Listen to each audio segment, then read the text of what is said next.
Bismillahirrahmanirrahim. Assalamualaikum warahmatullahi wabarakatuh. Innal hamdalillah nahmaduhu wa nasta'inuhu wa nastahdihi wa nastaghfiruh wa na'udzu billahi min shururi anfusina wa min sayyiati a'malina. Man yahdihillahu fala mudilla lahu wa man yudlil fala hadiya lahu. Asyhadu an la ilaha illallah wahdahu la syarika lahu wa asyhadu anna Muhammadan abduhu wa rasuluh. Wa nusalli wa nusallim ala sayyidina Muhammad wa ala alihi wa sahbihi ajma'in. Amma ba'd. Ayyuhal mu'minun, ittaqullah. Usikum wa iyaya bitaqwallah. Faqad fazal muttaqun. Muslimin dan muslimat, mudah-mudahan dirahmati Allah Subhanahu wa ta'ala. Di dalam sebuah hadis an Jabir bin Abdullah radhiyallahu anhu qala Rasulullah sallallahu alaihi wasallam la tad'u ala anfusikum wa la tad'u ala auladikum wa la tad'u ala khadamikum wa la tad'u ala amwalikum la tuwafiqu min Allah tabaraka wa ta'ala sa'ata nailin fiha 'ata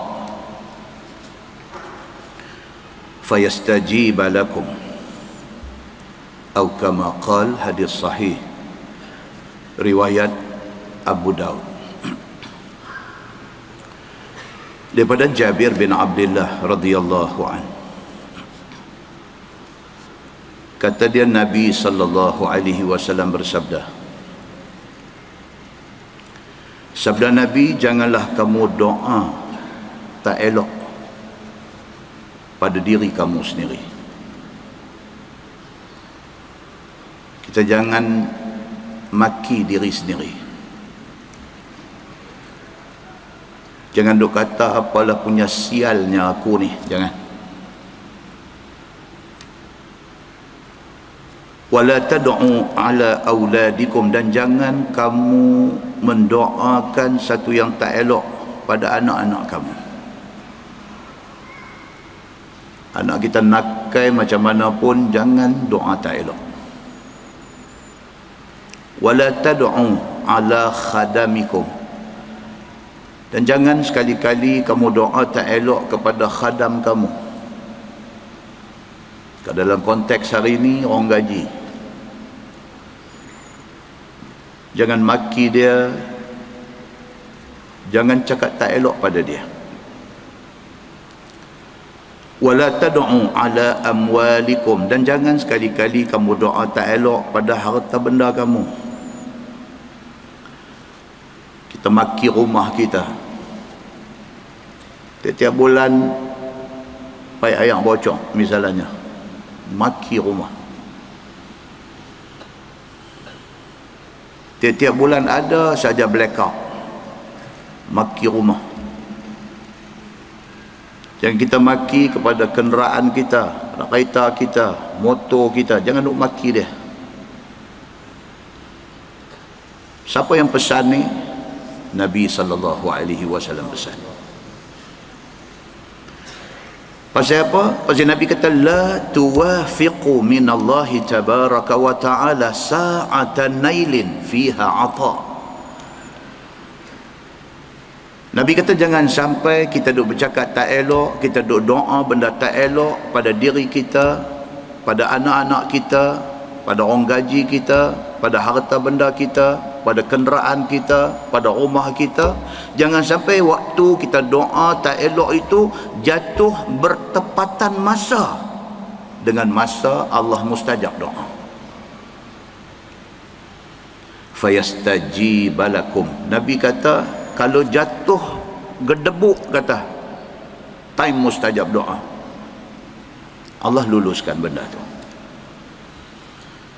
Kalau pada masa kita kata awaklah sial sangat aku ni, kena masa mustajab doa, siallah kita.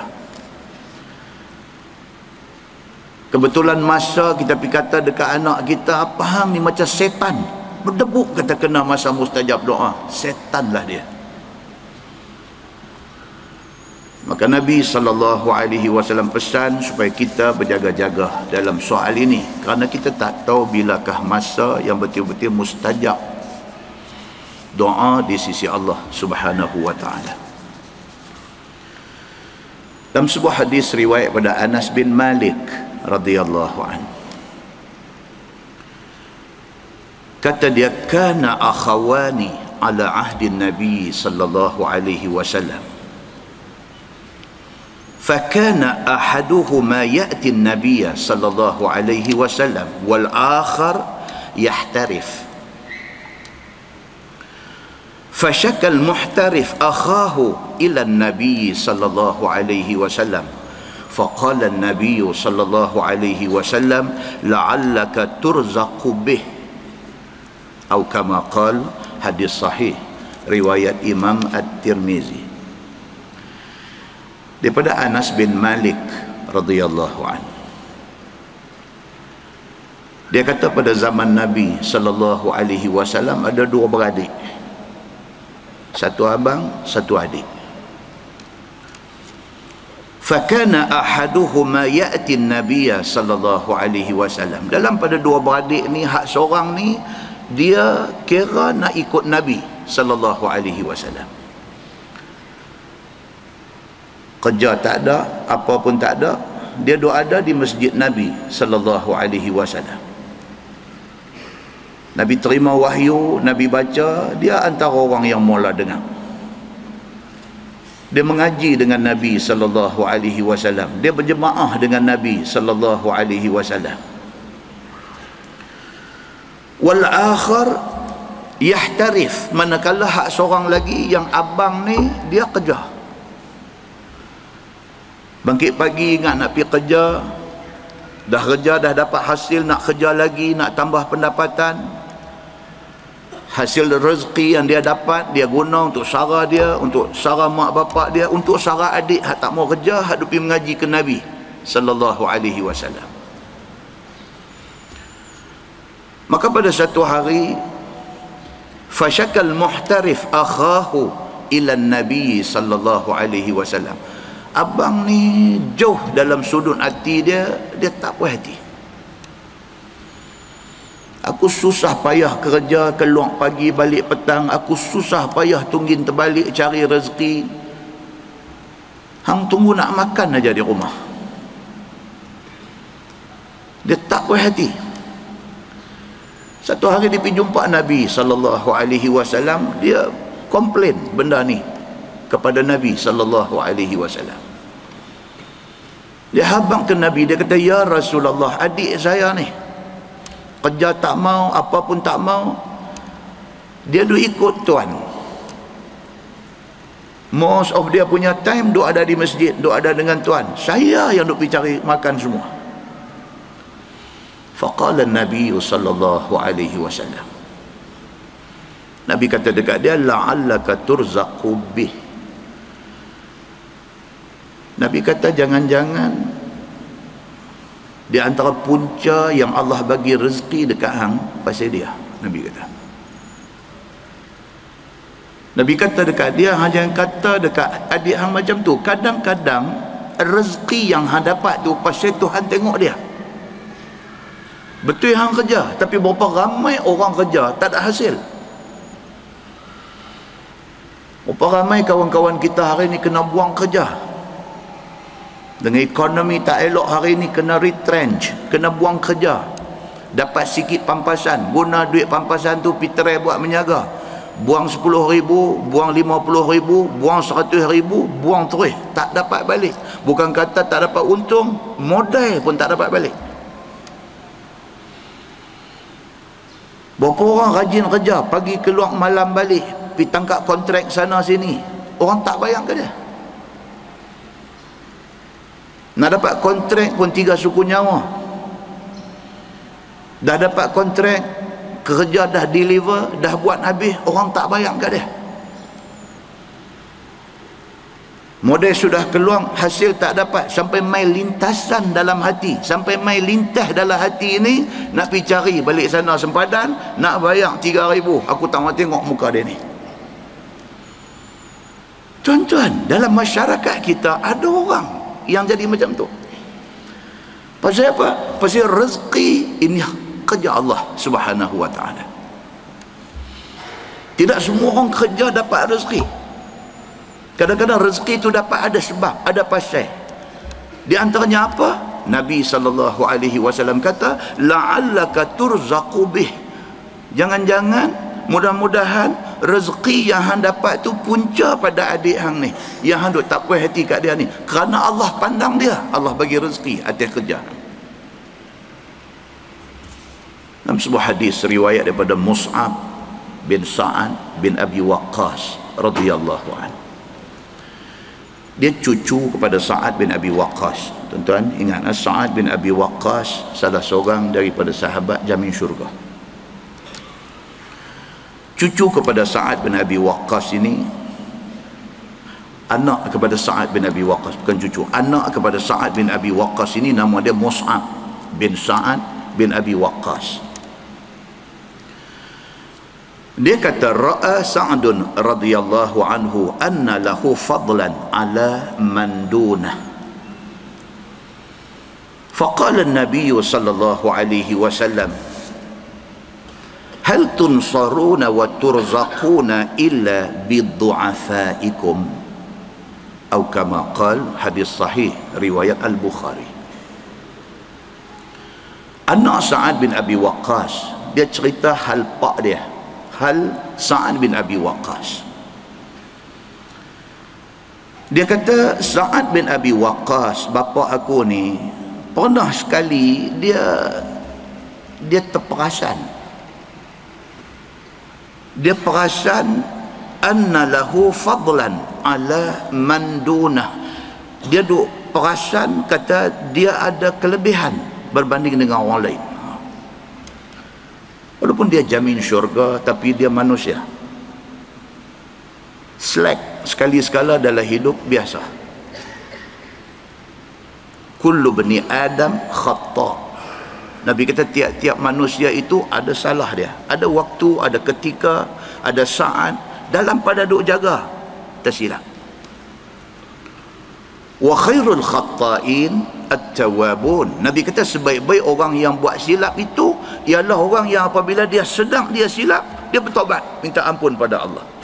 Maknanya manusia ni baik macam mana pun ada waktu tersilap. Sa'ad bin Abi Waqqas satu orang hebat, jamin syurga. Satu hari dia terperasan,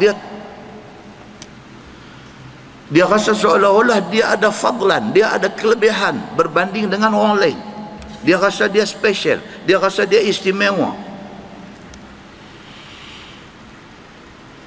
Nabi SAW dan dapat detect benda ni. Itu yang kata Nabi SAW. Nabi dan ni, sebab Nabi ini kalau hari ni ada murabbi, Nabi besar daripada murabbi. Nabi adalah Nabi. Nabi boleh detect sahabat-sahabat dia.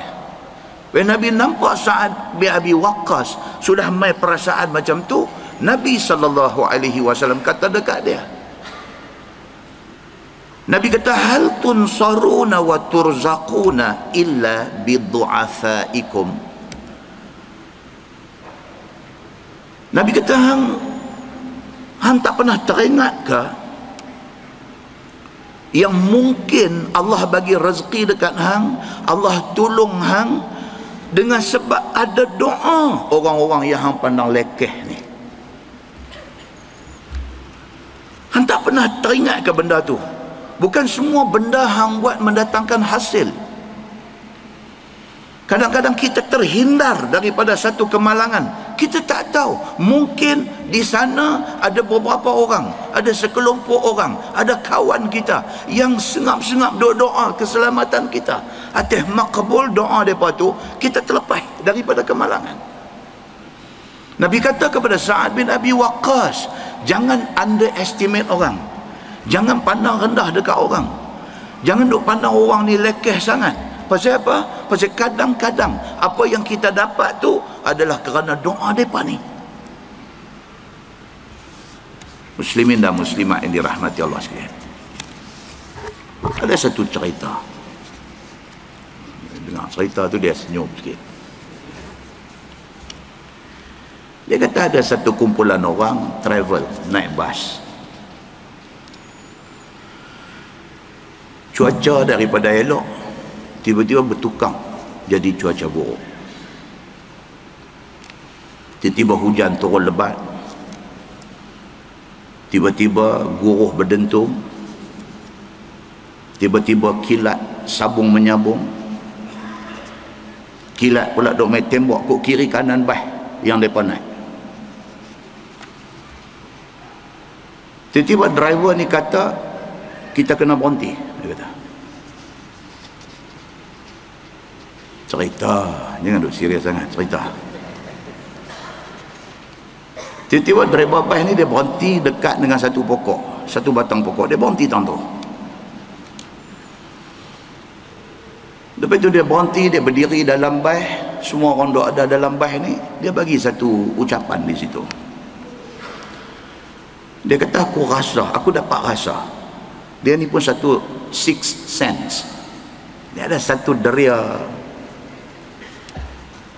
Dia kata aku dapat rasa, dia kata dalam kalangan kita yang duk ada atas bas ni, ada seorang daripada kita ni ajal dia hari ni. Dia kata punggah. Dia bercakap lagu tu.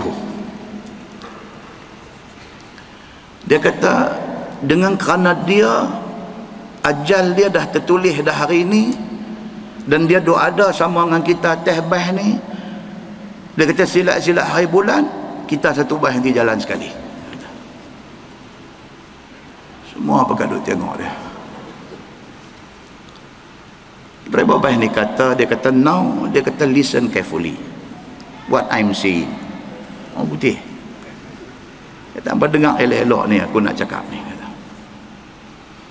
Minta tolong, dia kata setiap seorang daripada kita termasuk saya, dia kata turun seorang-seorang daripada bas ni pergi pegang pokok tu, dia kata. Pergi pegang, kalau tak ada kena apa, tak kena sambang kilat, main naik balik atas bas. Lepas tu next turun sampai habis atas bas ni. Kalau siapa yang memang ajal dia hari ni, dia kata dia pegang, pang dia kena, dia mampus seorang kita belah.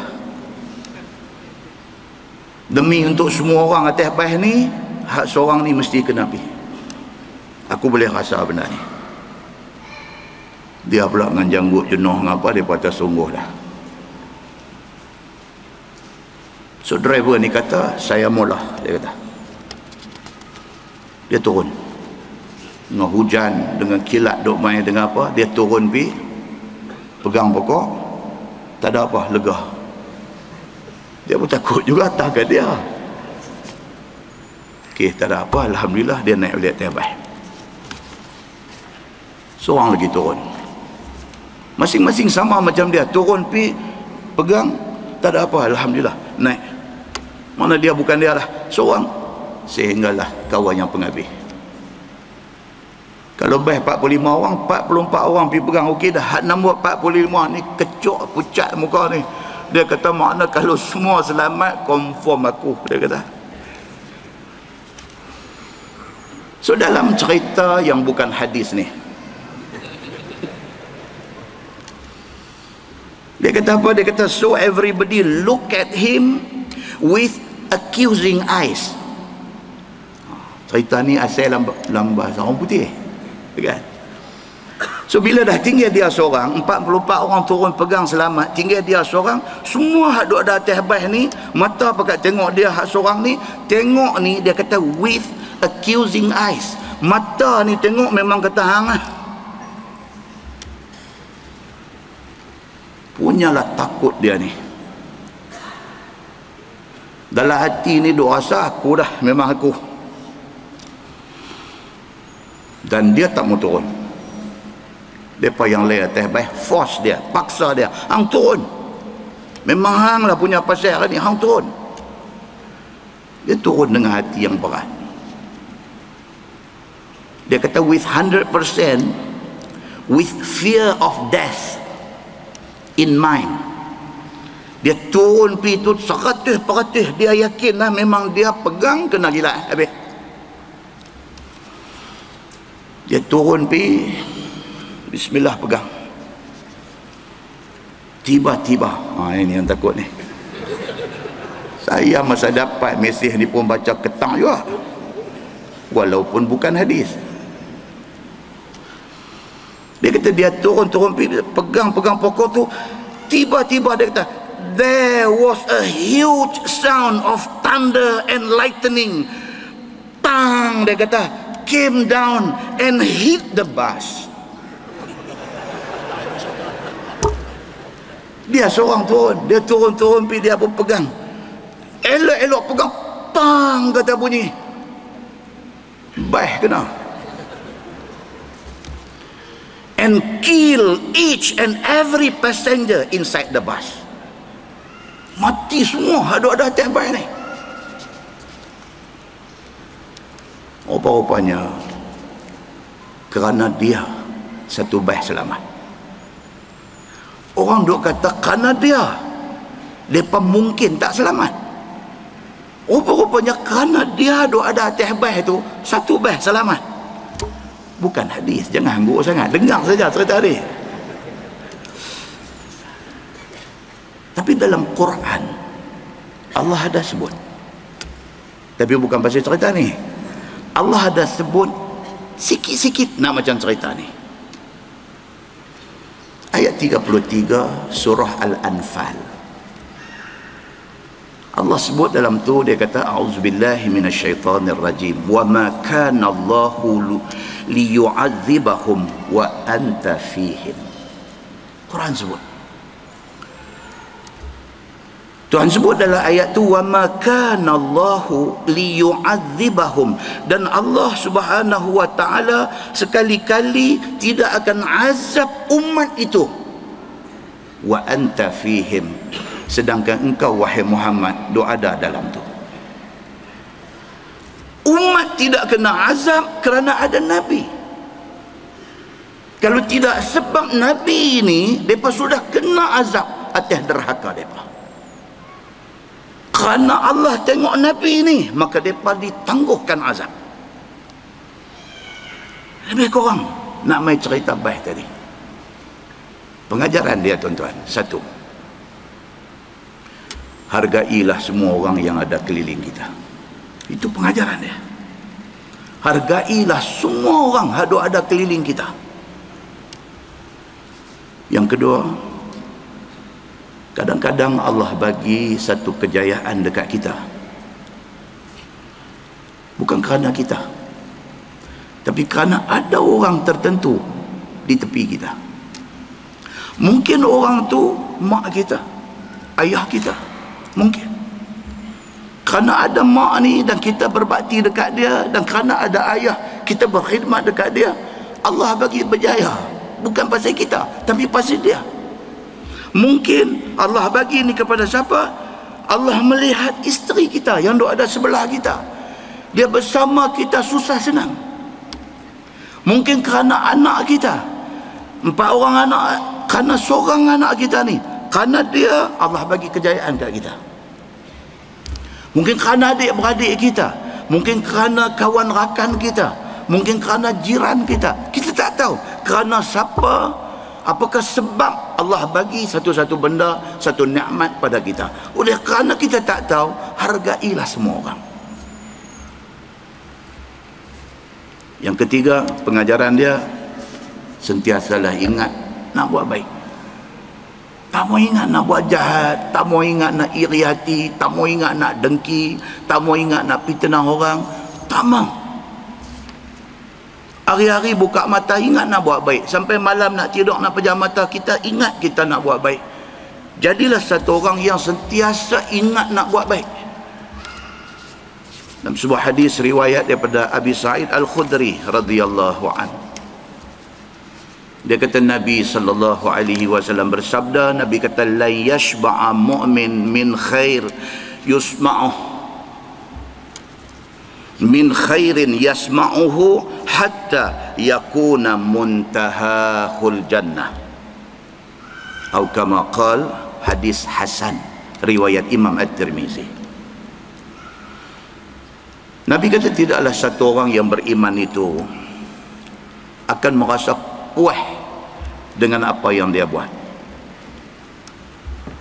sehinggalah last sekali, ultimately last sekali, syurga dapat kat dia.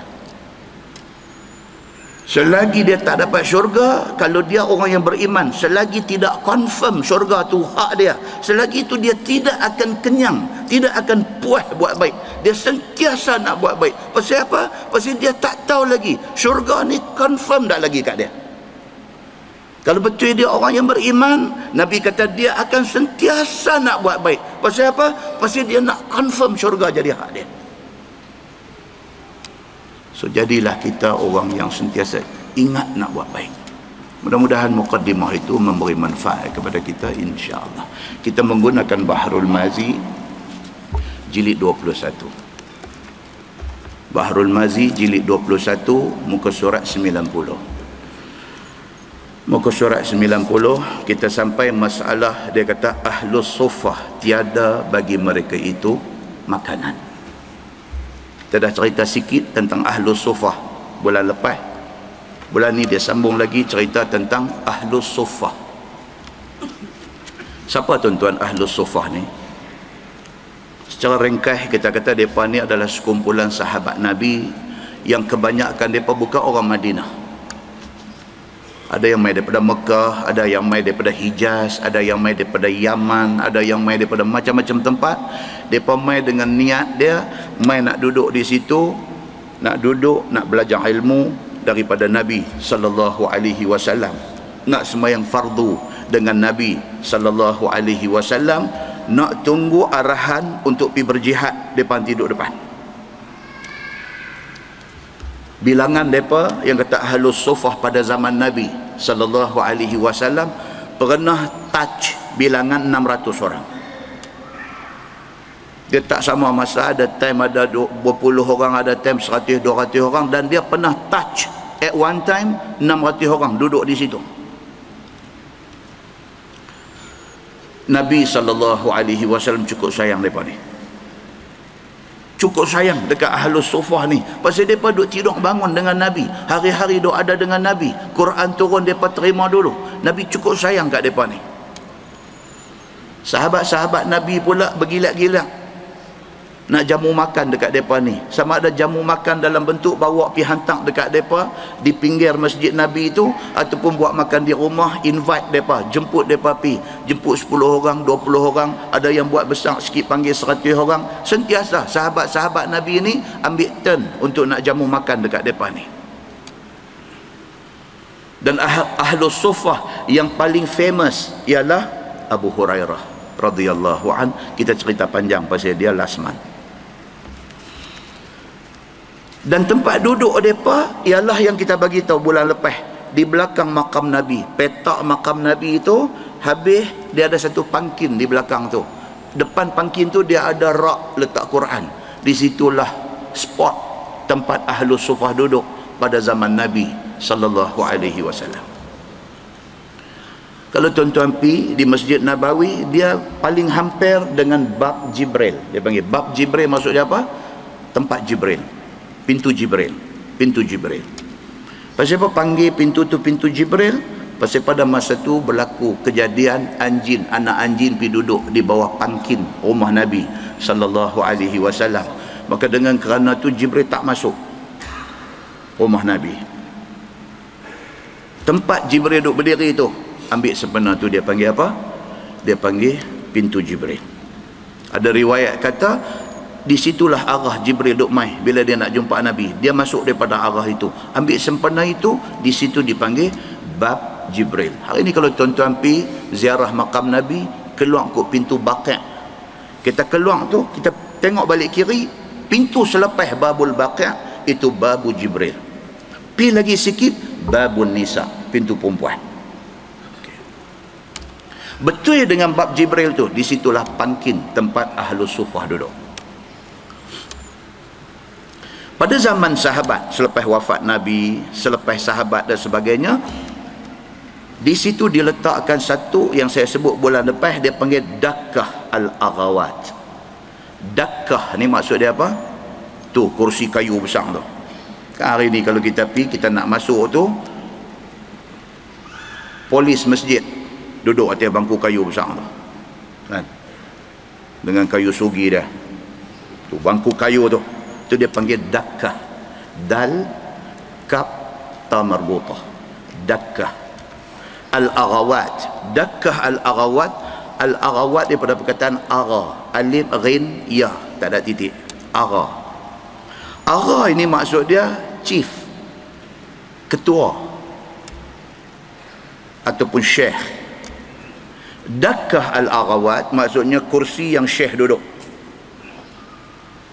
Dulu dekat pangkin Ahlus Sufah itu pernah selepas zaman sahabat Nabi dia letak bangku tu. Siapa duduk? Yang duduk di situ ialah chief yang menjaga masjid Nabi. Dan satu zaman dulu, zaman silam, kita tak ada. Zaman silam dulu, mereka ni diberi satu uniform. Benarnya ada di dalam buku sejarah Madinah, dia cerita. Mereka diberi satu uniform, mereka pakai jubah, tapi dekat pinggang ni ada bengkong. Ada bengkong lebar lagu tu, mereka pakai di pinggang ni, dan topi mereka pakai ni topi kerah. Yang tu yang kata P. Ramlee ambil modal buat filem dia tu. Dia nak panggil tu, dia goyang loceng, dia panggil Chief Khadam turun mai. Lari mai kat dia. Ambil daripada cerita Dakkah Al-Aghawat ini. Mereka ni Chief Khadam duduk situ, dia kontrol. Dan pada satu zaman dulu, mereka yang dipilih untuk menjadi Chief Khadam ni, ketua hak Khadam-Khadam hak duk jaga masjid ini, mereka dikasih alat kelamin mereka. Dikasih. Ini bukan suruhan agama, tapi berlaku satu masa dulu. Pasal apa? Apa tujuan dikasih mereka ni supaya hilang nafsu mereka ni? Pasal apa? Pasal mereka ni bebas masuk kawasan laki-laki dan kawasan perempuan. Untuk nak pastikan mereka kalau masuk jaga kawasan perempuan, mereka tidak diganggu oleh syahwat mereka. Mereka ni dikasih satu time dulu. Bukan suruh Nabi, bukan suruh sahabat, tapi satu time sudah jadi macam tu.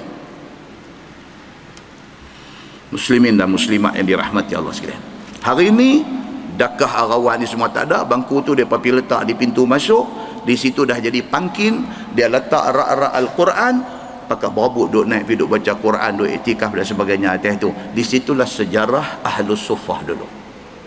Okey, cuba kita baca cerita depan ni. Ahlus Sufah tiada bagi mereka itu makanan. Depan ni orang susah.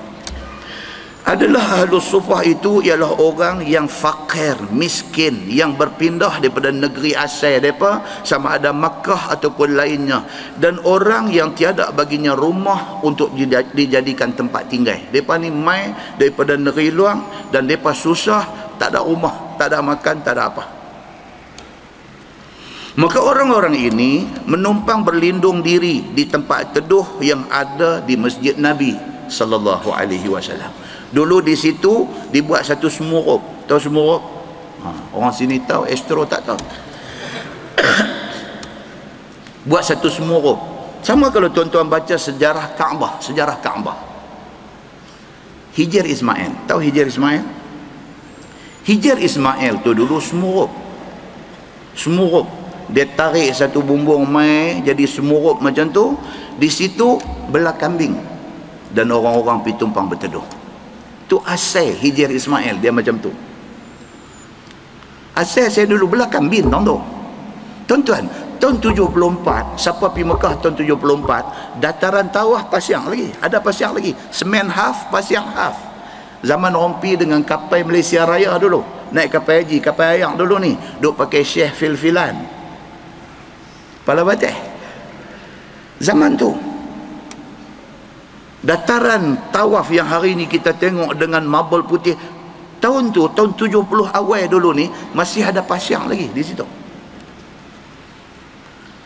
Baru dalam 45, nak masuk 50 tahun aja baru yang kita tengok macam ni punya duk jadi dengan Saudi ni. Muslimin dan muslimat yang dirahmati Allah sekalian. So demikian hal dengan Masjid Nabawi. Zaman tu buat semurup mereka duduk di situ, yang kata tempat Ahlus Sufah itu.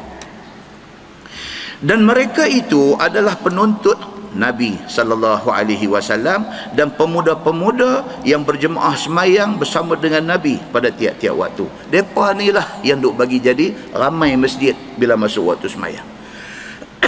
Sebab orang lain ada yang pi bercucuk tanam, ada yang pi menyaga, yang bukan sahaja menjaga di Madinah, ada yang menjaga keluar pergi sampai Mekah, ada yang menjaga keluar daripada Madinah pergi ke Syam dan sebagainya, sahabat-sahabat ni. So yang loyal, yang sentiasa setia berimam dengan Nabi ni, mereka ni. Dan kerana tu sebahagian daripada mereka ni banyak meriwayat hadis Nabi. Dengan kerana tu Nabi sayang mereka ni. Dia kata dan menghafaz mereka itu akan Al-Quran daripada mulut Nabi sallallahu alaihi wasallam. Ahlus Sufah ni belajar Quran direct dengan Nabi. Depa musyafahah, depa talaqi dengan Nabi. Depa tengok mulut Nabi sebut macam mana, musyafahah ni, syafatain, bibir mulut ni. Depa tengok Nabi sebut sad macam mana, sin macam mana. Depa tengok mulut Nabi, bukan sahaja hafal, tapi hafal dengan musyafahah dan talaqi dengan Nabi sallallahu alaihi wasallam. Dan belajar depa ni segala ilmu syarak daripada Nabi sallallahu alaihi wasallam. Bukan belajar Quran saja, segala ilmu yang ada sangkut dengan agama Islam mereka belajar direct dengan Nabi. Demikianlah kata Al-Bara. Dia kata Al-Bara, kita dah cerita dah itu, dia rawi hadis ni. Kata dia, wa kana ahaduhum idza jaa atal qinwa fadarabahu bi'asah fayasqutu minal busri wat tamri fayakul. Kata rawi hadis ni, dia kata maka adalah seorang daripada Ahlus Sufah itu bila dia main lapang, dia tak ada rumah, dia tak, bila main lapang duduk pun tumpang di tepi masjid Nabi. Bila main lapang, maka datanglah ia mendapatkan tandan kurma yang digantung di tepi masjid. Kita cerita bulan lepas, kurma duk gantung tu, bila lapang pi ambil lah. Kalau gantung sampai tangan, kepa ambil. Maka dipalunya dengan tongkat. Kalau gantung tinggi sikit, nak ambil tak sampai, apa ada tangan dia bedai, tongkat ke apakah, dia bedai buah kurma hak gantung di tepi masjid tu, dia bedai. Ataupun digunakan ranting kayu, maka dibedainya tandan kurma yang menggantung itu, maka berguguranlah datuh akan kurma, sama ada yang mengkal ataupun yang mangkang ataupun yang masak. Satu tandan tu ada dah masak, ada hak masih lagi rutab, ada yang macam-macam nama dia ni. Bedai hak mana jatuh itu rezeki dia, bismillah makan. Dia kata, maka makan dia akan dia. Demikianlah hal seorang lepas daripada seorang. Macam tu lah mereka, bila lapang kurma tu lah rezeki mereka. Sehinggalah habis kurma yang bertandan-tandan itu, maka datang lagi pula orang lain mai gantung tandan kurma yang baru dan makan sehinggalah habis semuanya. Macam tu yang kata Ahlus Sufah. Masalah dia kata bersedekah barang buruk ada berlaku zaman Nabi sallallahu alaihi wasallam. Zaman Nabi tu ada tu, ada dah hak nakal ni, ada dah. Bila Nabi anjurkan mereka suruh buat mai buah kurma gantung untuk Ahlus Sufah makan dan sebagainya, dalam ramai-ramai ni ada yang mai bagi ni buah buruk. Ada. Maka bersedekah ia dan memberi hadiah ia akan buah yang buruk-buruk. Elok simpan habuan anak-anak dia makan di rumah. Ni nampak lasu sikit, nampak apa sikit, yang ni habuan orang masjid. Yang macam tu. Maka telah ada berlaku pada zaman Nabi sallallahu alaihi wasallam. Dia kata, dan dikatakan di dalam hadis itu oleh Al-Bara, wa kana nasun mimman la yarghabu fil khair ya'ti ar-rajul bil qinwi fihi syaisu wal hashab. Dan ada orang daripada sahabat-sahabat Nabi yang ada mempunyai kebun kurma, maka orang yang tiada gemar dan tiada suka dia kepada kebaikan dan pahala yang sempurna. Bagi barang elok full mark. Kalau pahala sedekah itu 100, dia dapat 100 kalau dia bagi semua buah elok. Tapi ada orang dia jenis dia tak gelut nak cari hak elok. Dia kata janji bagi sudahlah. Janji bagi. Maka dia tak mengharapkan 100%. Mi'ah bil mi'ah, orang Arab kata. Dia tak mengharapkan markah 100. Dia kata bagi hak ni lah, ada campur buruk dengan elok ni, dapat 50 markah pun sudah habis. Ada orang jenis macam ni. Sama dalam masyarakat kita hari ni, ada sama. Ada orang dia satu orang yang perfectionist. Dia buat kerja, dia mau perfect. Kalau berlaku juga tak elok dan sebagainya, itu luar daripada kawalan dia. Tapi dia memang ada komitmen nak buat bagi elok. Tapi ada orang jenis halai balai, ada. Kalau dia jadi ketua jabatan pun dia halai balai, kalau dia jadi tu imam pun dia halai balai, kalau jadi pengurusi masjid pun dia halai balai. Pasal apa? Pasal dia jenis orang halai balai. Ada. Dia tak gelut nak cari yang elok ni, dia tak gelut. Dia buat kerja janji buat. Ada. Zaman Nabi sallallahu alaihi wasallam ada macam ni. Bila Nabi anjurkan suruh buat mai bagi makan orang masjid dan sebagainya, dia saja bawa pi buah buruk. Begitu. Maka orang ini membawa akan tandan kurma yang ada padanya buah busuk dan buah buruk dan buah-buah yang dah kecut. Dia pergi cari hak tak elok main tak. Maka tidaklah dibawanya tandan yang elok penuh, dan yang elok buah itu dia tak bawa pihak elok, dia memang saja cari hak tak elok, kerana yang elok-elok itu dihabuankan untuk dirinya. Hak elok hak dia.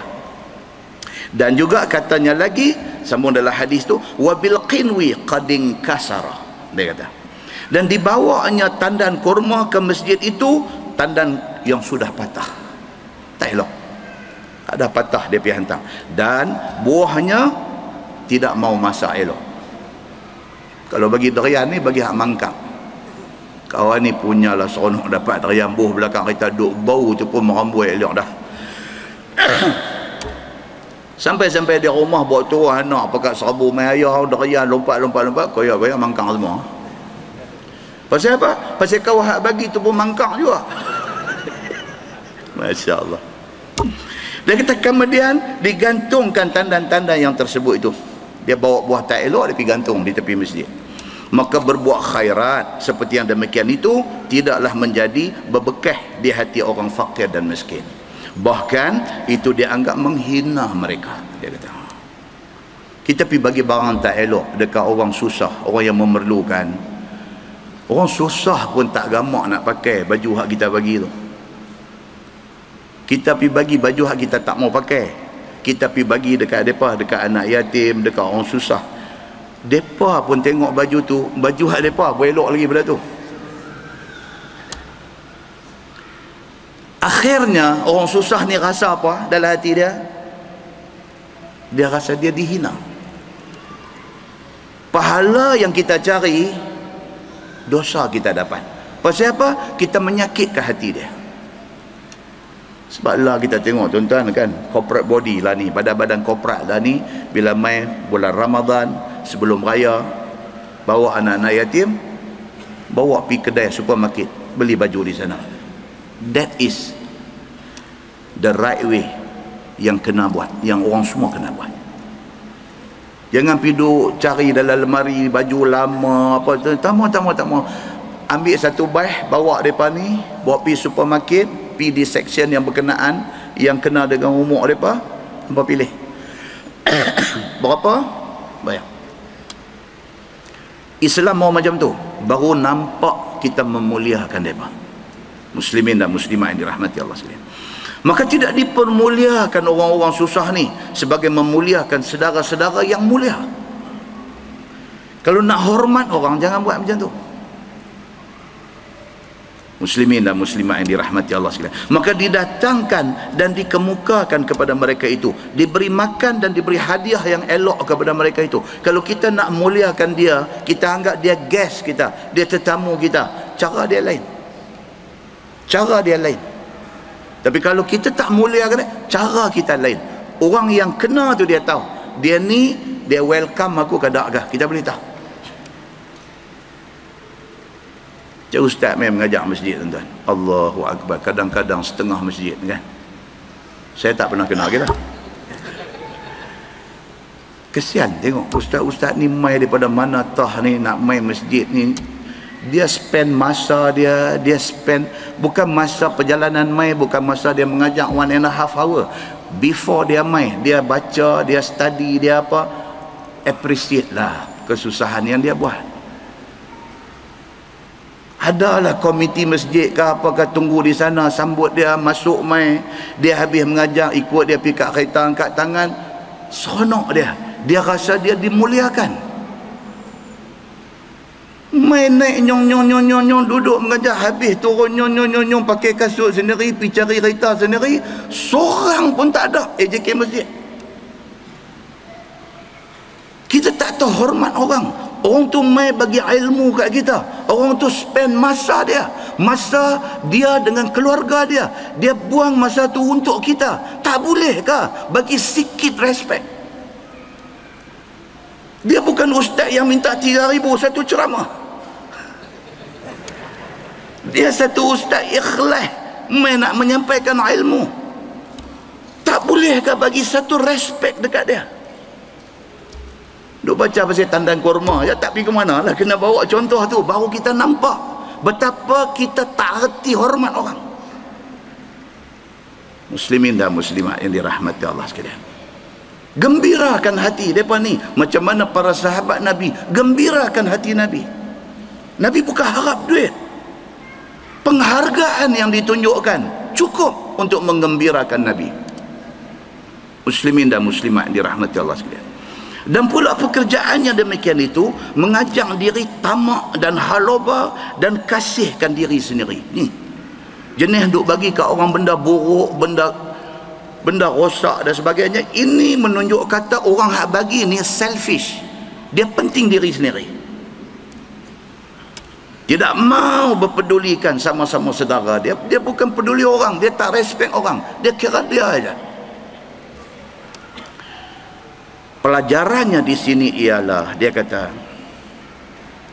perbuatan itu tidak elok dan jangan buat. Dia kata masalah bersedekah dengan harta halal dan harta yang bagus. Dia kata kalau kita nak memberi, bagilah benda elok. Dia kata iaitulah yang disuruh oleh syarak kita. Itu agama suruh kita kalau nak bagi hak elok. Sehari tuan kita nanti jumpa satu hadis macam mana sahabat Nabi ni. Sekali lagi, iaitu apabila kau mau memberi, mau bersedekah, mau bagi hadiah, pilihlah wang ataupun harta ataupun barang-barang ataupun binatang ataupun biji-bijian ataupun buah-buahan ataupun apa sahaja yang hendak dihadiahkan, yang hendak disedekahkan, itu biarlah yang elok, yang halal dan yang terpilih. Dia kata power tuan-tuan ni, yang kata Syekh Idris Al-Marbawi ni. Dia tulis kitab tuan-tuan, dia tulis kitab ni 70 tahun dulu. Tapi tuan-tuan baca ayat dia, macam mana ikhlasnya dia. Bila dia tulis ni, dia sampaikan benda yang ada dalam hati dia. Dia suruh kita buat apa yang Nabi suruh. Begitu. Bermula dalil yang menunjukkan atas yang demikian itu ialah firman Allah Subhanahu wa taala yang dikeluarkan oleh Imam At-Tirmizi dengan kata Al-Bara. Fa anzalallahu subhanahu wa ta'ala ya ayyuhallazina amanu anfiqu min tayyibati ma kasabtum wa mimma akhrajna lakum minal ard. Wahai orang-orang yang beriman dengan Allah dan dengan hari kemudian, nafkahkanlah, infaklah duit kamu, yakni sedekahkanlah oleh sekalian kamu dengan benda yang baik-baik. Quran suruh, bukan Nabi suruh aja, Quran suruh. Kalau nak bagi hak elok, dia kata, yakni daripada yang terpilih daripada barang-barang yang kamu usahakan. Apa ada kat kita hak elok kalau kita nak bagi. Ataupun sedekahkanlah oleh sekalian kamu daripada benda yang halal. Kalau kita nak bagi, kalau yang kita harapkan pahala dan keredaan Allah, bagi hasil yang kita dapat daripada sumber halal.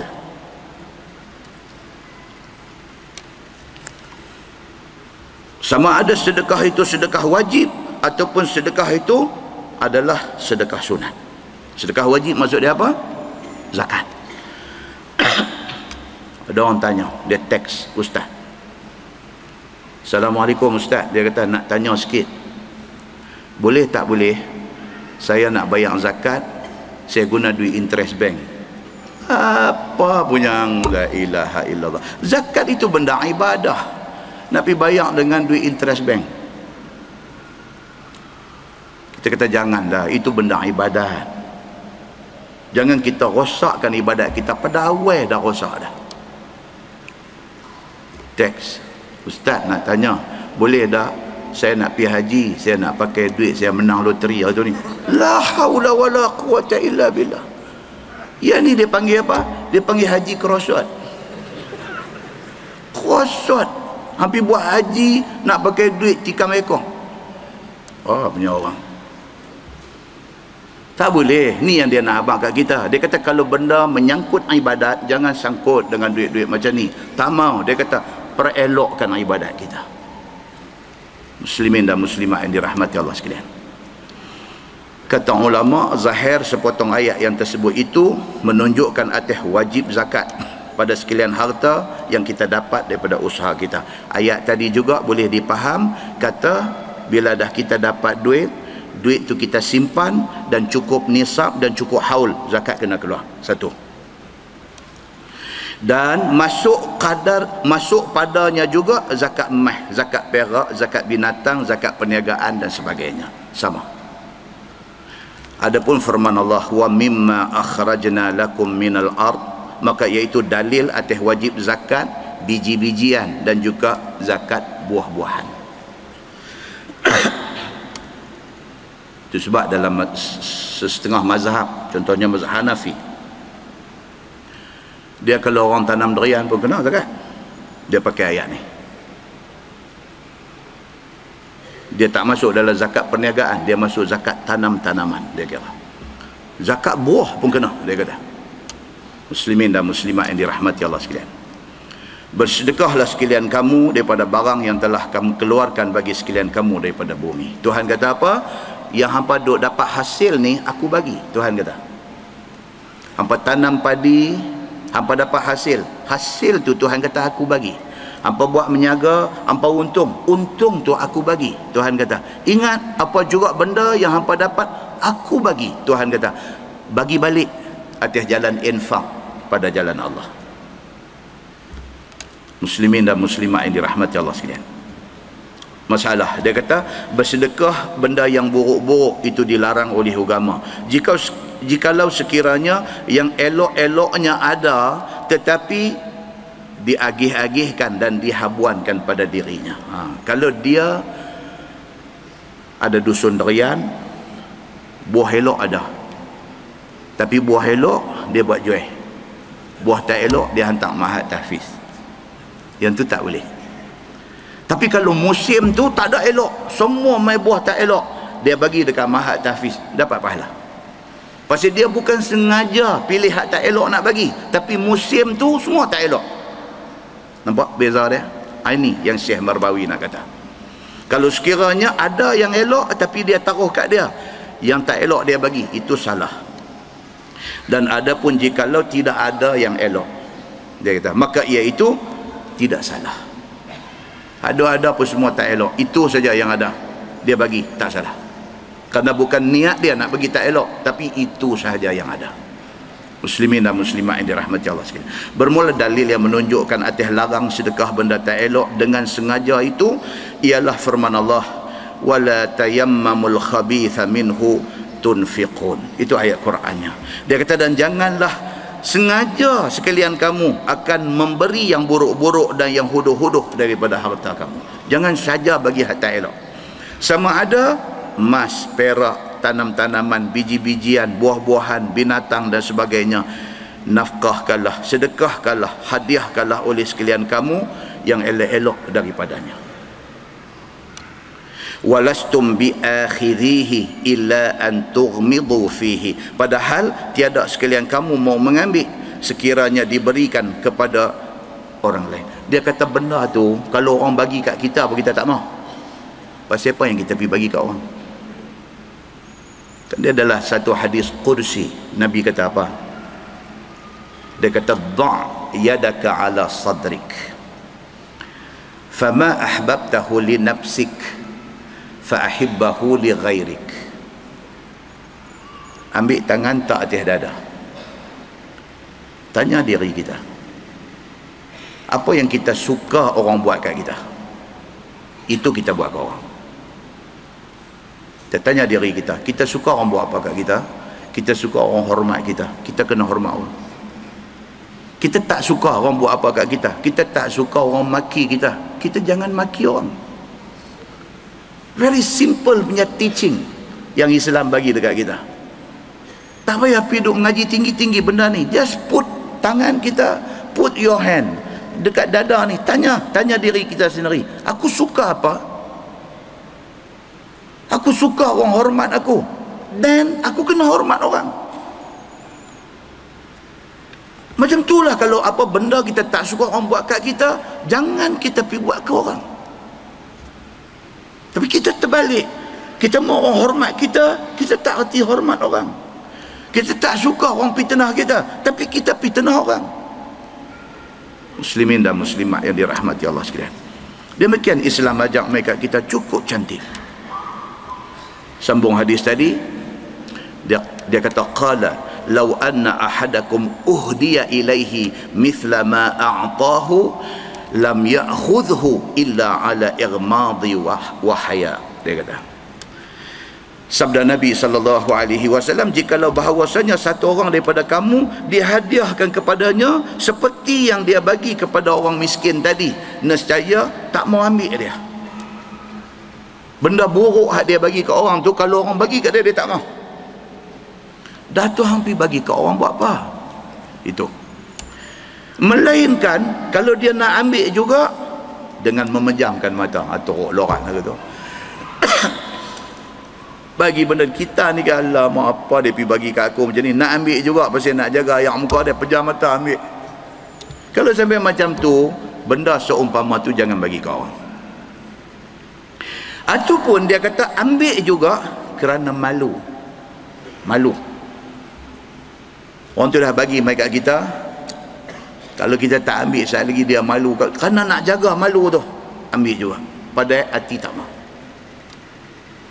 Hati tak mau. Macam hari ni lah tuan-tuan, jadi budaya dalam masyarakat kita ni, bila buat kenduri kahwin ada door gift. Door gift dulu ada tahun 70-an dulu, kenduri kahwin kampung ada. Tapi dia buah apa tu?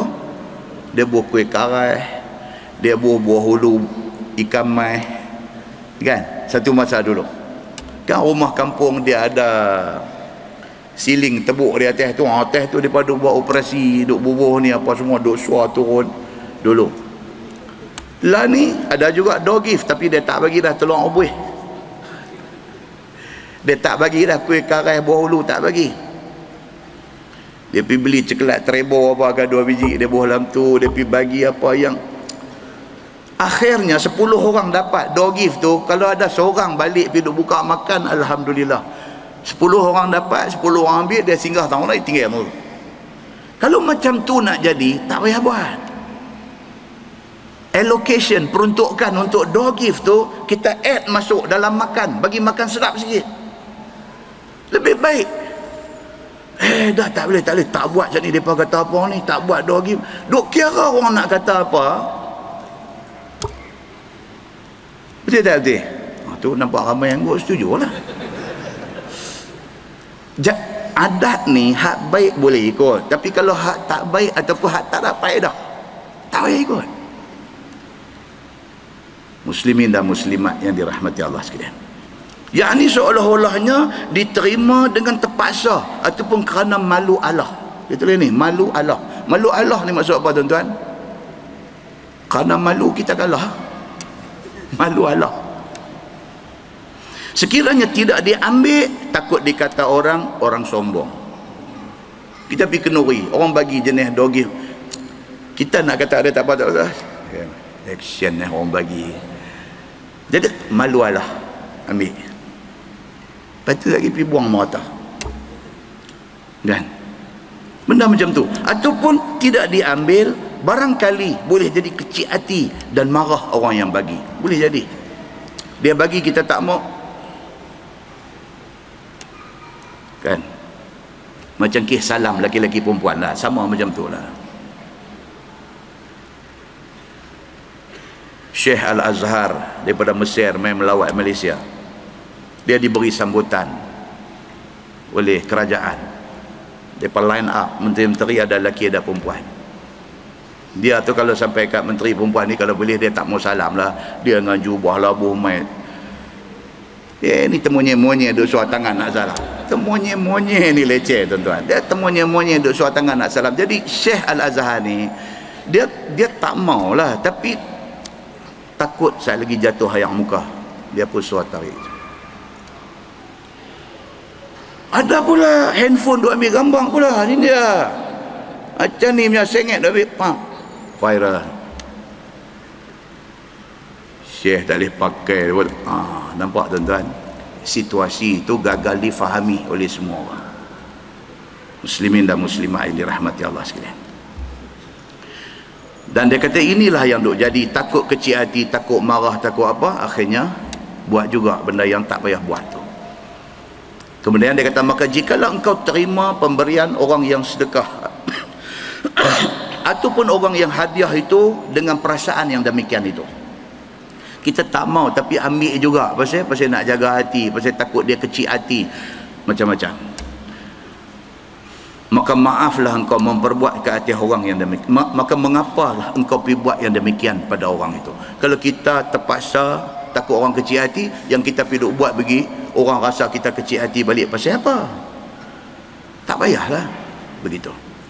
Demikianlah juga menyempurnakan segala yang difardukan Allah. Hendaklah pilih yang bagus-bagus yang kamu kasih akan dia. Kita nak buat benda yang Allah fardukan dekat kita. Semayang.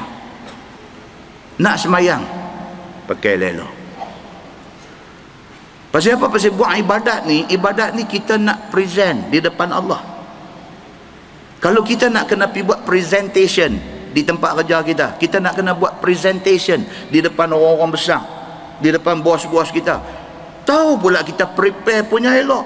Malam tidur pukul 2:30, pukul 3 duk prepare presentation ni.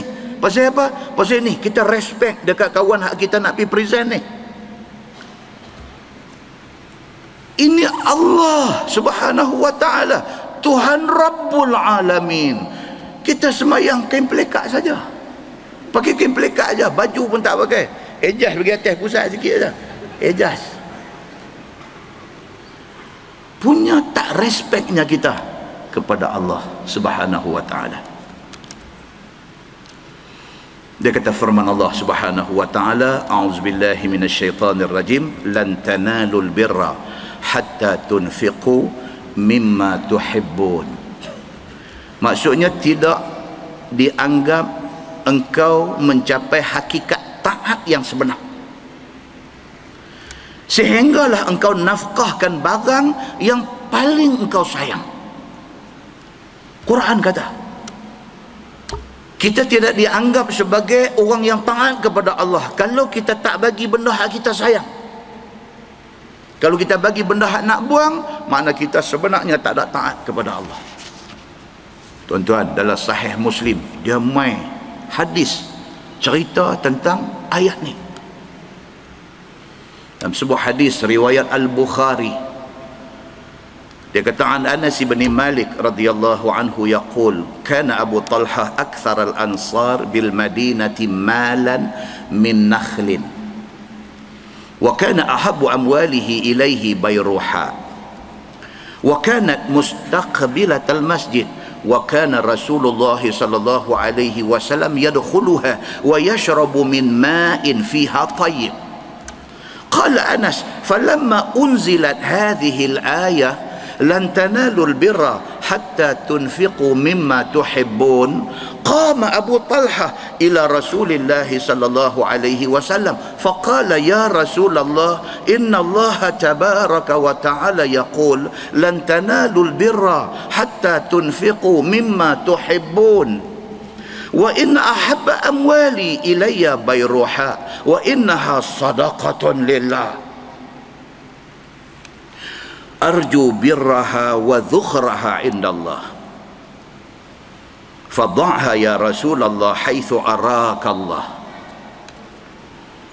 Qala Anas faqala Rasulullah sallallahu alaihi wasallam bah dhalika malun rabih dhalika malun rabih wa qad sami'tu ma qulta wa inni ara an taj'alaha fil aqrabin. فقال أبو طلحة أفعل يا رسول الله فقسمها أبو طلحة في أقاربه وبني عمه أو كما قال hadis sahih riwayat Al-Bukhari. Anas bin Malik kata Abu Talha zaman Nabi hidup di Madinah ni ada seorang nama Abu Talha. Mengikut syarah hadis dia kata ini bukan Abu Talha bapa Anas bin Malik, bapa tiri dia nama Abu Talha juga. Yang ni Abu Talha lain. Abu Talha ni kaya dia ni sampai dia memiliki banyak kebun kurma di Madinah ni. Dan salah satu daripada kebun dia ni mustaqbilatul masjid, bersetentangan dengan masjid. Kebun kurma Abu Talha ni tang mana? Kalau tuan-tuan pergi hari ni betul-betul dekat pintu King Fahad. Betul-betul itu pintu King Fahad ni. Kalau tuan-tuan pergi King Fahad punya pintu ni, atas gerbang pintu tu dia ada kubah kecil-kecil, kubah biru 1, 2, 3, 4, 5. Ada 5 biji kubah biru kecil-kecil. Di situlah kebun kurma dia. Pihak berkuasa Saudi mereka buat balik, dia panggil pemetaan semula kota Madinah. Mereka himpun segala sources, segala sumber-sumber yang ada ni, mereka himpun, mereka petakan balik di mana actual, di mana spot yang tepat benda-benda yang dicerita dalam hadis-hadis Nabi sallallahu alaihi wasallam. So yang kata kebun kurma Abu Talha ni situ King Fahd Gate, pintu Al-Malik Fahad. Pintu dia besar sikit, atas tu ada 5 kubah biru. Exactly di situlah kebun kurma dia. Wa kana ahabbu amwalihi ilaihi bayruha. Banyak-banyak kebun kurma hak dia ada ni, hak dia paling sayang ni, hak tu, hak dekat pintu King Fahd tu, kawasan besar. Di situ spot dia. Hak tu dia paling sayang. Pasal apa dia sayang? Wa kana Rasulullah sallallahu alaihi wasallam yadkhuluha wa yashrabu min ma'in fiha tayyib. Hak dia jadi sayang sangat ni pasal apa? Pasal Nabi suka kebun tu. Tu dia. Satu. Yang kedua dia sayang pasal apa? Pasal kebun tu, dalam kebun tu ada satu telaga. Itu sebab dalam riwayat lain Bayruha juga disebut Bi'ruha. Bi'ru ni maksud apa tuan? Telaga. Kan kita daripada Madinah kita nak main Mekah, kita akan berhenti untuk niat ihram di miqat apa? Bir Ali. Bir tu daripada perkataan Bi'ru, Bi'ru Ali. Bi'ru maksud dia telaga. Dia panggil Bir Ali tempat tu pasal di situ dulu ada telaga yang dikorek oleh Sayyidina Ali bin Abi Talib karamallahu wajhah. So yang Abu Talhah ni dia ada banyak kebun kurma. Hak ni dia sayang. Pasal apa dia sayang? Pasal Nabi suka kebun tu. Bila Nabi suka, dia 100 kali suka. Pasal apa Nabi suka? Pasal kebun tu, dalam syarah dia cerita, syarah hadis ni, kebun tu dengan rimbun, dengan redup, dengan ada telaga, yang air telaga tu dalam hadis dia sebut wa yashrabu min ma'in fiha tayyib. Nabi masuk, Nabi nanti pergi minum air telaga tu, dan air telaga tu tayyib. Apa maksud tayyib? Bukan lorong haji tayyib. Tayyib maksud dia apa? Bagus. Nabi suka air telaga Bi'ruha ini. Nabi suka. Oleh kerana Nabi suka, Abu Talhah itulah harta dia yang dia paling suka. Kata Anas bin Malik, dia kata turun ayat tadi, ayat kita baca dalam kitab tadi, lan tanalul birra hatta tunfiqu mimma tuhibbun. Tuhan kata satu orang tidak dianggap sebagai buat benda baik selagi mana dia tak sedekah benda hak dia paling sayang. Bila turun ayat tu, Abu Talhah ni, dia dengar ayat tu turun, faqama Abu Talhah ila Rasulillah sallallahu alaihi wasallam. Cepuih bangkit pi jumpa Nabi sallallahu alaihi wasallam. Tengok sahabat Nabi macam mana? Macam tu. Depa ni mudah dirangsang untuk buat baik. Mudah dirangsang. Petik ya, bangkit untuk buat kebaikan. Kita je noh, khutbah ni punya doa abang kata kuliah pengajian masjid ni apa pum turun kasut pula hilang, tak main lah. Abu Talhah dengar ayat Quran turun, abang kata satu orang tidak dianggap sebagai buat baik selagi mana benda dia sayang dia tak bagi. Dia dengar tu, dia pergi jumpa Nabi sallallahu alaihi wasallam. Dia kata, ya Rasulullah, aku dengar kata ayat ni sudah turun, lan tanalul birra hatta tunfiqu mimma tuhibbun. Satu orang tidak dianggap buat baik selagi mana dia tak bagi benda hak dia sayang. Dia kata, wa inna ahabba amwali ilayya bayruha. Dia kata dekat Nabi, dia kata, ya Rasulullah, saya ada harta banyak, tapi hak saya paling sayang, dia kata kebun ni, kebun Bayruha, yang tuan selalu duk masuk, pergi duk minum air telaga tu. Hak itulah yang saya paling sayang. Wa innaha sadaqatun lillah. Dia kata, ya Rasulullah, hari ni saya sedekah kerana Allah. Masya Allah, tuan-tuan. Jangan terkejut lagi, saat lagi nanti ada lagi buah lagi terkejut ni. Takat tu kita dah terkejut dah, nanti start. Simpan saat terkejut tu. Dia kata apa dekat Nabi? Abu Talhah, dia kata, arju birraha wa dhukhraha indallah. Dia kata, ya Rasulullah, ini harta aku paling sayang, aku bagi kerana Allah. Aku harap doa aja. Aku harap ada kebaikan daripada sedekah aku ni, dan aku harap ini menjadi saving aku untuk akhirat. Aku harap aku mati esok ni, aku dah duduk di alam barzakh, yang ni lah duk jadi saving aku, yang duk generate pahala aku. Dia kata, ya Rasulullah, aku bagi benda ni kerana Allah. Fadda'ha ya Rasulullah haitsu arakallah. Dia kata, ambillah ya Rasulullah, buatlah macam mana yang Tuhan suruh. Sepotong ayat ni aja boleh potong cinta dunia dia. Masya Allah. Kata Anas bin Malik, dia kata, faqala Rasulullah sallallahu alaihi wasallam, bakh dzalika malun rabih, dzalika malun rabih. Bakh ni maksud apa tuan-tuan? Dalam 3 Abdul bila abang kata, aku beli khadam kau dengan harga 3,000 riyal. Wow, itu bakh. Itu dia terjemahan tu, mudah ingat kan? Bakh, Nabi kata sama macam Husain Lempoyang kata apa? Wow, dia kata bakh, dia kata zalika malun rabih. Nabi kata, hey, ini harta sangat berharga.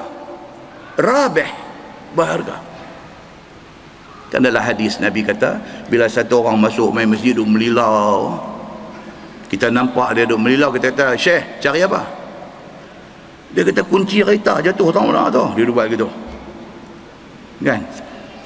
Nabi kata balik kat dia, la arbahallahu tijaratak, Allah tak bagi untung kepada kerja meniaga hang buat ni. Pasal apa? Pasal masjid bukan tempat pergi duk cari barang hilang. Wih kacau, kunci kereta hilang tak boleh cari ke? Dah. Nabi nak abang kata apa? Respect kemuliaan masjid ini. Respect. Itu sebab ulama-ulama bincang, jual beli atas masjid haram. Haram. Jual beli atas masjid haram. Tidak boleh ada transaction atas masjid. Turun bawah. Baru kata saya jual, ini kata saya beli. Jangan buat transaction atas masjid. Sebab masjid ini mesti dipelihara kemuliaan dia. Muslimin dan muslimat yang dirahmati Allah sekalian. Nabi kata bah, zalika malun rabih. Nabi ulang lagi sekali, zalika malun rabih. Nabi kata, hey, biar betul hang nak bagi itu bayar ruha. Itu kebun sangat mahal harga dia. Pasal apa mahal? Pasal dia sangat strategik.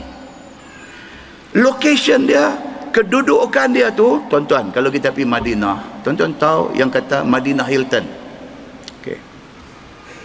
Kalau kita daripada Madinah Hilton, kita keluar daripada hotel Madinah Hilton, keluar, kita kona kanan nak pergi masjid. Kita pergi sikit, ada satu roundabout kecil. Ada satu roundabout kecil. Kita pergi terus. Kita pergi terus tu masuk pintu King Fahd. Daripada roundabout tepi Madinah Hilton tu pergi terus aja, kita akan jumpa pintu King Fahd. Sampai situ. Terus di situlah kebun kurma Abu Talhah yang nama Bayruha ni. Kita masuk lagi. Kita masuk pergi lagi lebih kurang 15 meter. 15 meter. Di situlah telaga hak Nabi suka ni. Sampai hari ni kerajaan Saudi dia bubuh line, 3 line. Dia bubuh 3 line atas lantai tu, hak tempat spot telaga tu. Dia buat 3 line keliling tu, tapi dia tutup dengan kapet. Kadang-kadang dia saja buka. Kita pergi tengok, pasal petang tu sepetak dia tak buka kapet. Nampak ada pet saja. Hak tahu, hak tak tahu, tak tahu. Tahu pun tak boleh buat apa. Tapi pasal apa yang dia duk tutup dengan kapet tu? Pasal dia takut ada kaki pergi duk jadi badak berandam, pergi duk gulin atas lantai tu. Dia satu macam yang duk rolling lagu tu, ni semua leceh. Saudi dia tak boleh tengok benda macam ni. Itu hanya kesan peninggalan sejarah. Tak sampai duk buat pelik-pelik di situ. Muslimin dan muslimat yang dirahmati Allah sekalian. Nabi kata, Masya Allah, hang nak jual, hang nak sedekah, hang nak infak ini harta yang menguntungkan. Kalau hang pergi jual kebun ni, berapa mahal harga dia. Pasal kedudukan dia yang sangat strategik. Bertepatan dengan tepi sampai Raudah.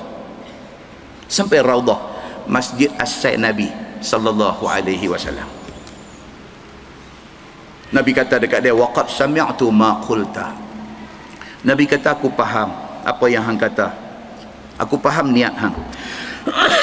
Wa inni ara an taj'alaha fil aqrabin.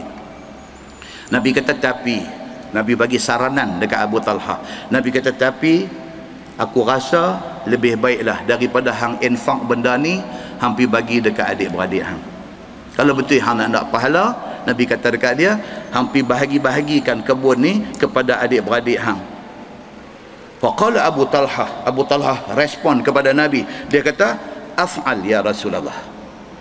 Kalau itu Tuhan kata, af'al ya Rasul, aku akan buat. Sebab dia kok mana pun dia tak mau pegang dah benda tu. Sebab dia nak ambil ayat tadi ni. Dia nak bagi dekat Nabi, nak infak. Nabi kata tak sah. Nabi kata, hang pergi cari adik-beradik hang, hak susah-susah, hang bagi dekat mereka. Dia kata, af'al ya Rasulullah. Okey, saya akan buat macam tu. Faqasamaha Abu Talha fi aqaribih wa bani ammih. Keluar-keluar tu, panggil adik-beradik semua, kaum kerabat semua, anak-anak ponakan panggil mai semua. Dia bahagi masa tu juga. Dia bahagi dekat mereka. Dalam syarah hadis kata, yang ni yang nak terkejut ni, saya simpan tadi ni. Dalam syarah hadis kata apa? Dia himpun 70 orang adik-beradik dia. Dia panggil 70 orang, dia panggil mai. Setiap seorang dapat 200 batang pokok kurma. Untuk bayangkan dia kaya macam mana. Itu Bayruha saja, belum kebun di tempat lain lagi. Bairuha tu saja yang bertentang masuk terus pergi boleh jumpa Raudah tu. Hak tu saja dia bahagi 70 orang, each dapat, setiap seorang dapat 200 pokok. Dan dia puas hati dia boleh buat benda tu pasal dia boleh grab peluang yang Allah Subhanahu wa taala sebut di dalam ayat tadi, yang Nabi SAW sebut di dalam hadis ni. Muslimin dan muslimat yang dirahmati Allah sekalian, tu dia yang kata sahabat Nabi. Tuan-tuan, ambil kayu roll sukat kita dengan sahabat Nabi ni 2 tahun dah. Slipper beli RM25, hilang maki sampai seminggu. Hilang pula di masjid. Turun tengok, mai pakai slipper Hush Puppies. Tak tahu dia tinggal kasut Jepun, nama ya Jepun tapi bukan buatan Jepun. Dia tinggal turun maki terus. Muslimin dan muslimat yang dirahmati Allah sekalian. Tuan-tuan, dalam sebuah hadis riwayat daripada Asma binti Abi Bakar. Siapa Asma, tuan-tuan? Kak ipar Nabi. Dia kakak kepada Aisyah, dia anak Sayyidina Abu Bakar As-Siddiq. Annaha ja'at an-nabiy sallallahu alaihi wasallam faqalat ya nabiy Allah laisa li syai'un illa ma adkhala alayya Zubair fa hal alayya junah an ardakha mimma yudkhilu alayya irdakhi mastata'ti wa la tu'i fayu'i Allahu alayk, atau kama qala, hadis sahih riwayat Imam Muslim. Asma binti Abi Bakar, suami dia siapa nama? Az-Zubair bin Al-Awwam. Susah. Suami dia pergi kerja apa, balik bagi duit kat dia habuan belanja dapur. Az-Zubair pergi kerja, dapat hasil balik, bagi dekat Asma binti Abi Bakar, bagi yang ni habuan belanja dapur, belanja rumah. Asma bila dengar Nabi duk cerita pasal fadilat infak, fadilat sedekah ni, teringin nak bersedekah tapi susah, tapi orang susah. Asma pergi jumpa Nabi, tapi tanya Nabi SAW. Dia kata, ya Nabi Allah. Tuan-tuan tengok adab kau ipang, tapi dekat Nabi Muhammad panggil apa? Ya Nabi Allah. Respect. Pergi jumpa, ya Nabi Allah, laisa li syai' illa ma adkhala alayya Zubair. Dia kata dekat Nabi, dia kata, ya Nabi Allah, saya ni tak ada apa, saya bukan orang senang. Hak ada pun duit belanja yang suami saya Az-Zubair bagi habuan belanja dapur. Saya belanja dan adalah sikit-sikit saya duk pekin. Tahu pekin? Astro tak tahu. Saya duk belanja-belanja, ada sikit saya pekin, saya simpan sikit, adalah sikit. Dia kata, fahal alayya junah an ardakha mimma yudkhilu alayya. Dia kata, ada nak jadi dosa kat saya kalau sekiranya duit hak saya duk pekin simpan tu saya ambil untuk sedekah? Teringin nak buat pahala walaupun susah. Teringin. Kalau saya ambil sikit daripada hak duk pekin simpan ni, boleh tak boleh? Salah tak saya? Dosa tak saya? Nabi kata apa? Irdakhi mastata'ti. Hang bagilah takat mana hang mampu. Nabi kata kat dia, hang boleh takat mana, mampu takat mana, bagi. Nabi kata, wala tu'i. Nabi kata, fayu'i Allahu alaik. Jangan berkira dengan Allah, takut nanti Allah berkira dengan hamba. Jangan duk berkira nak buat baik ni, jangan duk berkira. Pasal apa? Takut sekali Allah berkira dengan kita, kita susah. Hadis itu hadis sahih riwayat Imam Muslim. Muslimin dan muslimat yang dirahmati Allah sekalian. Macam tu punya peringatan yang Nabi SAW duk bagi kat kita. Lagi satu hadis Nabi bagi peringatan kepada orang ada duit. Daripada Abi Hurairah radhiyallahu anhu. Dia kata, atta Rasulullah sallallahu alaihi wasallam rajul faqala ya Rasulullah ayyu sadaqah a'zam. Satu orang lelaki mai jumpa Nabi, dia tanya Nabi, dia kata, ya Rasulullah, sedekah yang macam mana yang kalau aku bagi aku dapat pahala besar? Sahabat Nabi ni tuan-tuan, dia nak cari yang terbaik. Sedekah pahala, tapi aku nak pahala besar. Macam mana punya sedekah yang kalau aku bagi aku jadi dapat pahala besar? Faqala Nabi sallallahu alaihi wasallam, anta saddaqa wa anta sahih syahih takhsha al-faqra wa ta'mulu al-ghina. Nabi kata pahala besar kalau sekiranya kita sedekah waktu kita tengah sihat. Nabi kata kita tengah sihat, tengah steady, setahun 2 kali dia pergi buat thorough check up. Thorough check up ni, cek ujung rambut, ujung kaki ni, cek setahun 2 kali. Mia takut mati ni, setahun 2 kali dia pergi cek. Dan orang kaya memang dia kalau boleh seminggu sekali dia nak pergi cek. Dia pergi setahun 2 kali, dulu pun dahsyat. Hak paling common pun setahun sekali pergi cek. Pasal apa? Dia kata hak ni kalau tak cek pun tak boleh claim income tax. Dia kata dia pergi kot tu. Okey, pergi cek. Result keluar mai sihat. Sihat tak sedekah lagi. Dia tunggu bila? Tunggu sakit. Tunggu sakit, kalau boleh tunggu duk rekod nak mati tu. Masa tu duk nampak macam-macam duk mai kat mata ni, masa tu baru teringat nak sedekah. So Nabi kata apa? Kalau mau pahala besar, bagi masa tengah sahih, masa tengah sihat.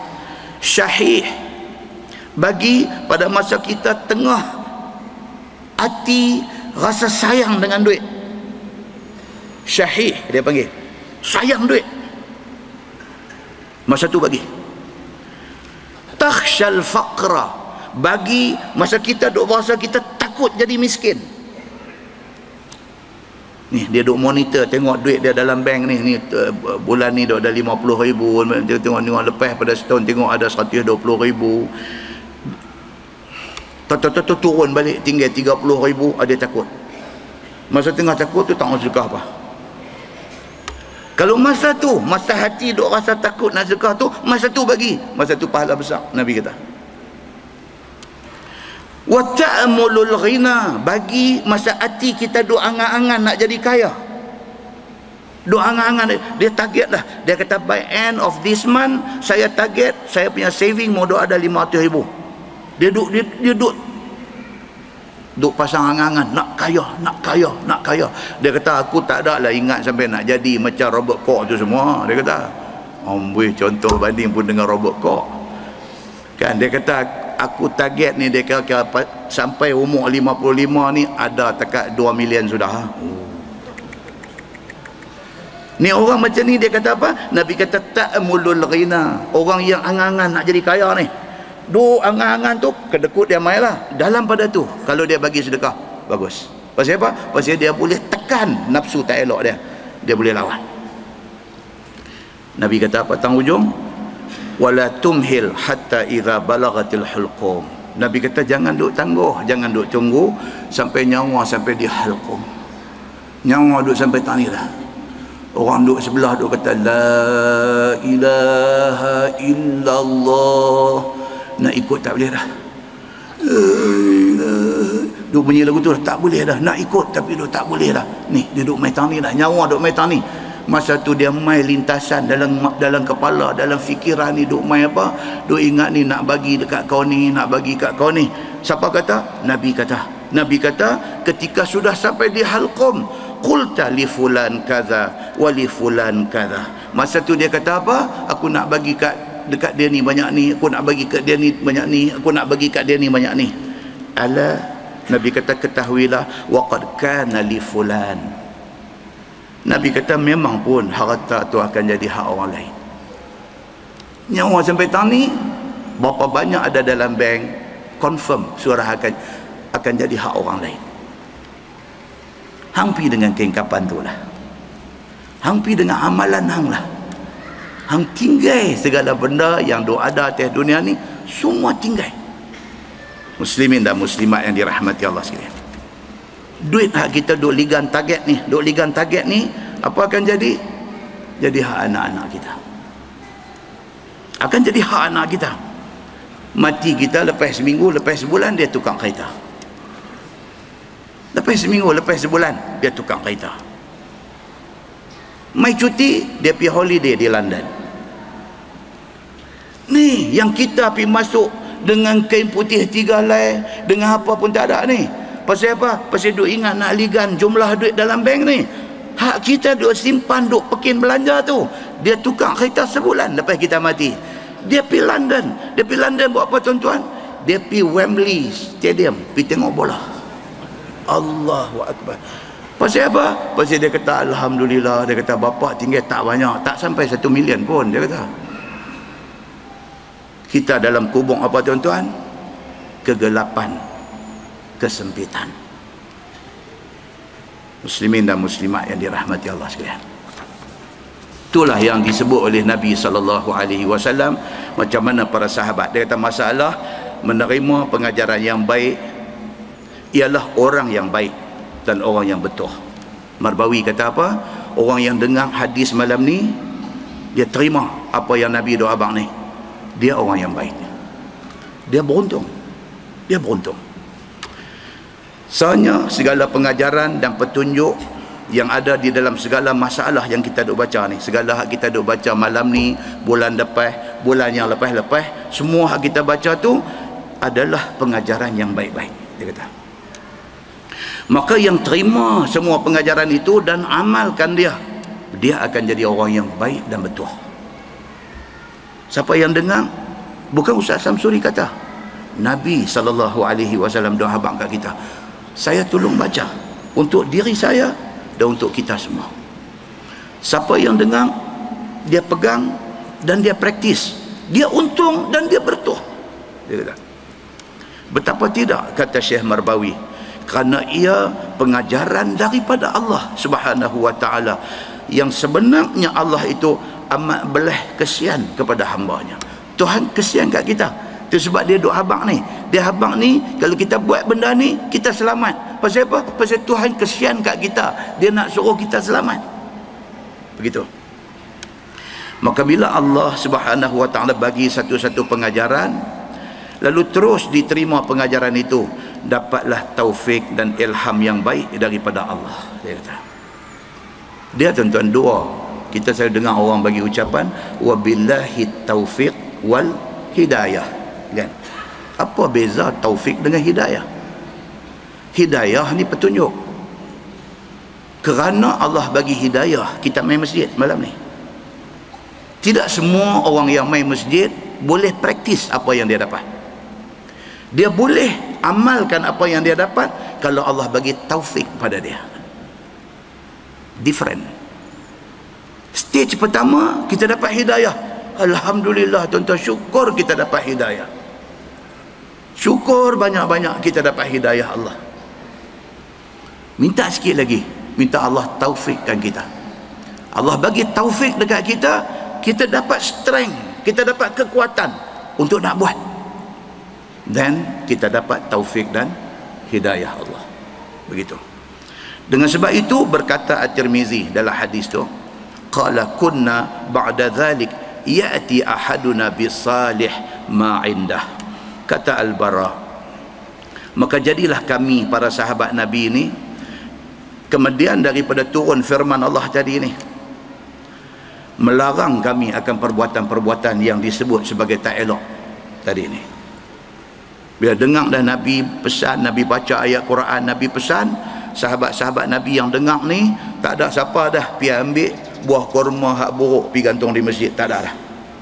Dia kata, membawa seorang daripada kami dengan yang baik dan yang elok dan yang disayang yang ada di sisinya. Lepas pada turun ayat dan Nabi habang, semua bawa benda elok-elok untuk diberi kepada orang. Maka tidaklah kami bersedekah atau berhadiah benda yang buruk-buruk dan benda yang hodoh-hodoh lagi. Nah, wallahu a'lam. Kata Tirmizi, bermula ini hadis hasan lagi sahih. Lepas ini insya-Allah satu tajuk yang menarik tuan-tuan. Dia akan mai cerita tentang lintasan hati. Lintasan hati. Dan dalam hadis yang akan datang ni, insya-Allah dia akan cerita kat kita, tiap-tiap orang manusia dia nanti mai dua macam lintasan. Dua jenis lintasan. Lintasan yang baik itu daripada Allah disampaikan oleh malaikat. Lintasan yang baik. Contohnya apa? Hari ni hari apa? Rabu minggu kedua, ada kuliah malam ni. Lintasan yang baik. Tu dia mai daripada mana tu? Allah hantar mai kat kita. Dia mai. Balik kerja pukul 7 suku sampai tadi. Kalang kabut, masuk apa semua. Bilik air pun tak ada buka pintu, rompuh pintu. Pasal apa? Lintasan baik sudah mai. Lintasan baik sudah mai. Mandi manda apa-apa semua. Bini kata, abang awak jari berdarah pasal apa? Baru sedang jari berdarah. Allah, rompuh pintu ni tadi ni. Lepas tu bini kata, macam mana tu dengan berdarah ngapa nak pergi masjid? Dia mai lintas yang kedua. Yang ni dia panggil lintas hormat. Masuk mai dia kata, dah lah, pi tu memanglah bagus, tapi dengan jari duk bungkus dengan berdarah dengan apa, dia kata saat lagi pi menitik atas kapet masjid. Dia main macam tu. Tuan-tuan, iblis syaitan ni dia well experience. Dia well experience. Lama dah dia dah buat kerja ni. Tara-tara kita ni, Allah, dia hantar ni hak baru masuk kerja ni hang habis. Dia kata atas-atas tu tak main. Padangan kita lah. Dia kata ni hang pi lah. Dia ni pergi mana bos? Ni Samsuri ni hang pi settle dia. Level kita ni, level kita. Syekh ni mai. Syekh ni ya, dia mai dia bagi satu ya. Dia kata ni saat lagi ada menitik atas kapet masjid. Dia masuk macam tu. Kita ni pun sungguh juga, dia sayang kapet elok. Kan? Bulan depan ada lagi. Ini tajuk akan datang. So dia kata apa? Lintasan hati. Kemudian nanti mai detail. Contoh saya abang tadi, dia nanti mai contoh lagi kasang, nanti bagi kat kita. Yang apabila kita baca-baca gedebuk, dia mai sebiji kat kita. Masya Allah, macam mana Nabi boleh tahu aku macam ni? Untuk itu jangan tak hadir kuliah yang akan datang. Kita tangguh dengan tasbih kafarah dan suratul Nas. Subhanakallah. Asyhadu an la ilaha illa anta astaghfiruka. Bismillahirrahmanirrahim. Wal 'asr innal insana illa allazina amanu wa 'amilus salihati wa tawassaw bil haqqi.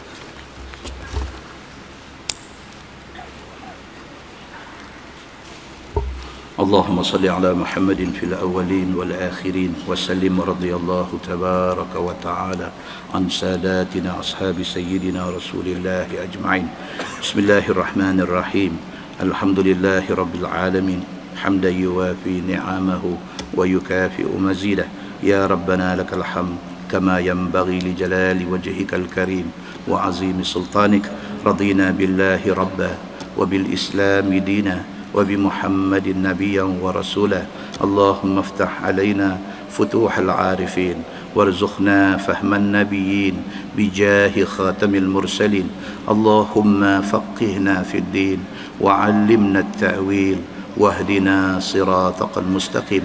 اللهم أرنا الحق حقا وارزقنا اتباعه وأرنا الباطل باطلا وارزقنا اجتنابه.